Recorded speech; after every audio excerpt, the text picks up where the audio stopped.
Hello সবাইকে। আজকে মোমো খেতে খুব ইচ্ছা করছিল, তো যেমন বলা তেমন কাজ, বরকে বলাতেই বর স্কুটি নিয়ে রেডি। তো আমরা দুজন বেরিয়ে পড়লাম মোমোর দোকানের উদ্দেশ্যে। বরকে বললাম গঙ্গার ধারের রাস্তাটা নাও, কারণ গঙ্গার ধারের রাস্তা দিয়ে যেতে আমার খুব ভাল লাগে। এইভাবে দুজনে মিলে পৌঁছে গেলাম মোমোর দোকানে। তো মোমোর দোকানটা বহরমপুরের আমার খুব ফেভারিট এই মোমোর দোকানটা। বলতে না বলতেই গরমা গরম মোমো এসে আমাদের হাতে হাজির। আমরা দুজন মিলে পেট পুজো করলাম, পেট পুজো করে আবার বেরিয়ে পড়লাম। বর বলল আজকে ডিনারটা বাইরে থেকেই করবে। যেমন বলা তেমন কাজ, আমি বললাম সোনালী বাংলায় চলো, এখানের খাবার আমার খুব ভাল লাগে। বলতে না বলতে পৌঁছে গেলাম সোনালী বাংলায়। এরপর সোনালী বাংলায় পৌঁছে ওপরে দেখলাম একটা সুন্দর অ্যাকোয়ারিয়াম রাখা। আমার অ্যাকোয়ারিয়ামে খুব ভাল লাগে, কারণ এত সুন্দর সুন্দর মাছ থাকে এখানটা করে। তো তোমাদেরও দেখিয়ে দিলাম খুব সুন্দর অ্যাকোয়ারিয়ামটা।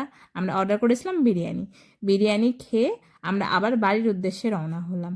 এই রাত্রেবেলায় রাস্তাটা ফাঁকা ছিল, কারণ অনেক রাত্রেবেলা হয়ে গেছিলো। ফাঁকা রাস্তা দিয়ে রাত্রেবেলায় আমার যেতে খুব ভালো লাগে।